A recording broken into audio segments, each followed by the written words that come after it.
Hi everyone, welcome back to my channel. I recently went to my first startup networking event. I know, kind of scary because as a 9-to-5 girly, I truly had no connections there. I found the event online and I just pulled up and I just started talking to people. It was very intimidating at first. My palms were sweaty. I felt a little awkward, but I'm really glad that I put myself out there and I'm making this video to capture all of my reflections and sharing what I've learned so far. I do think entrepreneurship is really cool but kind of scary, and I want to start peeling away all the layers and try to understand that world better. What better way to capture what I'm learning than by making a video and sharing it with people on the internet who might be interested as well? Before we get into it, I wanted to reintroduce myself. My name is Yasi. I have been working as a management consultant for a few years. I'm currently doing an externship working in tech and living out here in San Francisco for a few months, experiencing a new chapter of my life. It's been really cool connecting with new people, developing both professionally as well as creatively. Right now, I would describe myself as someone who's passionate about learning and creating. I make content about it. It would mean the world to me if you could subscribe. It actually helps out a lot.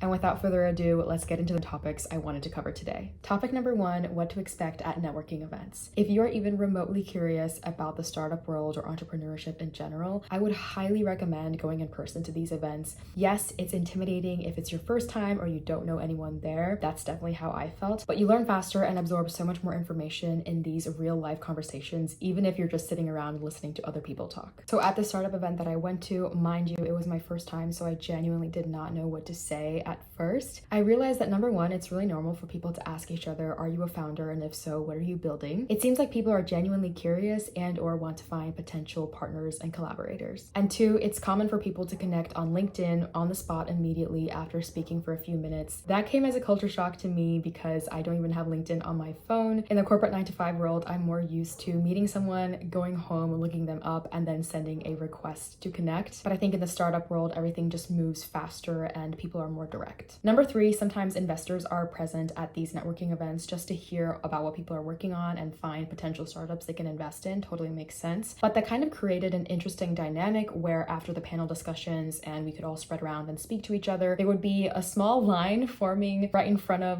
one of the investors who had identified themselves. And that reminds me of a pretty interesting interaction I had towards the end of the event. The investor was talking with the event organizer, and there was obviously a cluster of startup founders who were trying to speak to him. But I wanted to go speak to her to basically say thank you for organizing this event. I learned a lot, so shout out to you. So I told one of the founders who was waiting in line, hey, let me get out of your way. I'm not looking to speak to the investor.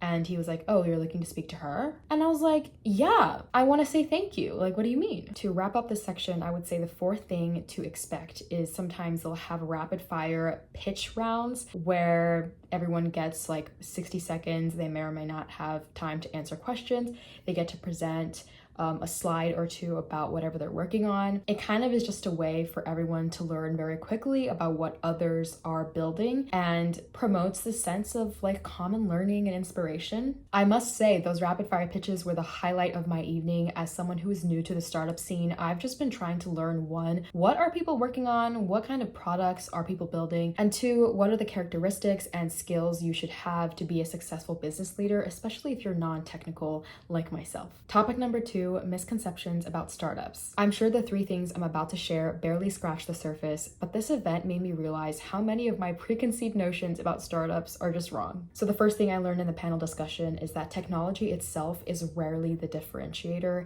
and if it is time boxed. In that same vein, number two, execution is arguably more important than the initial idea. I've kind of always known this in the back of my head, but it was pretty mind-blowing to hear it directly from successful startup founders. This also reminds me of how in the creative world, people often say there is no truly original idea. What matters is you take that inkling of an idea that many other people may also have, but you execute it in a way that is really impactful and unique. The implication for emerging entrepreneurs is that you don't need to rack your brain to come up with the most ingenious business idea or product that no one has ever thought of, because that's practically impossible. But pick an area where you have relatively more expertise and more passion and will to get smart at than other people, and and go all in with the execution. And finally, the third thing that I observed at this event is there really isn't the right age to get into startups. I don't know why in my head I always thought late 20s, early 30s is when everyone does it. Out of all the startup people that were in attendance at that event, I think the oldest was probably in their 50s,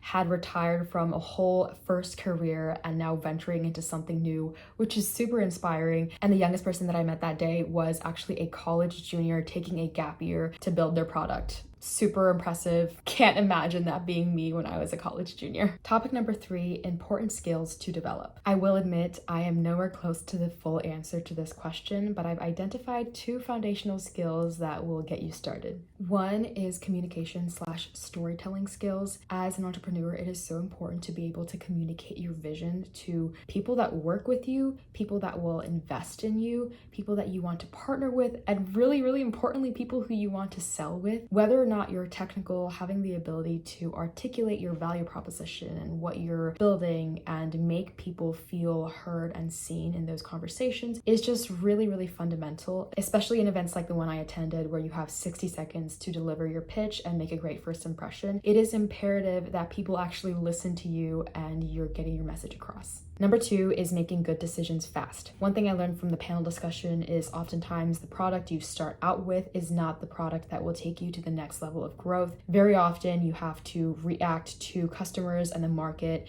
iterate and adapt and evolve your product or business. And it's so important to be able to take in the input that actually matters and make the decision so you can focus on the right thing. As someone who's trying to build that exact muscle, I've been reflecting on how in many corporate jobs, we spend way too much time collecting evidence and coming up with frameworks and trying to make the most well-informed decision, when in fact, it's probably better for fast growth if we get what we actually need and make a 80% good decision. That might be a hot take. Topic number 4, practical advice to get started. The guiding principle here is to be scrappy and just start building something. I know it's easier said than done, and I'm definitely not suggesting that you just quit your 9-to-5 and go register your company. Like I said earlier though, it's important to stay flexible and nimble, collect feedback from the market, iterate on your solution, and keep evolving it. It's a bad idea, I think, to lock yourself in a black box for months, years, building something that's never been socialized. So just keep that in mind. One final interesting tidbit I learned on this is that vibe coding is getting increasingly popular even amongst software engineers. And I find that quite encouraging as someone who has a lot of ideas but isn't the most technically adept at building. And finally, Accelerators 101. Startup accelerators are essentially short-term, intensive programs that help you with resources and networking and strategizing to really supercharge growth in a short period of time. A lot of networking events are actually hosted by accelerators, although the only one I can name is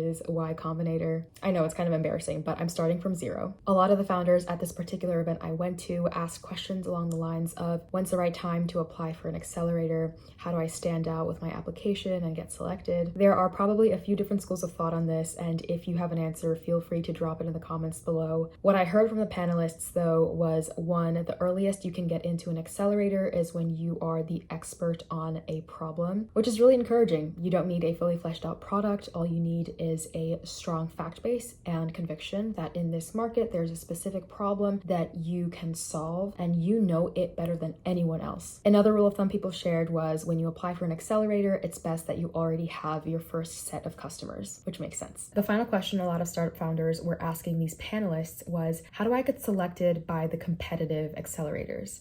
And they said, answer the question in the application. I know it's super simple and kind of a cop-out, but I love it. It ties back to the communication and storytelling skills I touched on earlier. No matter how complex the problem is or how intricate your solution is, you will need to explain it in simple terms. That concludes this video. Thank you so much for hanging out with me. I hope this was helpful. And if you're still watching, comment down below a stereotype that many people around you believe to be true about the startup world. And I'll try to address that in future videos. Follow, like, and subscribe. I'll see you next time.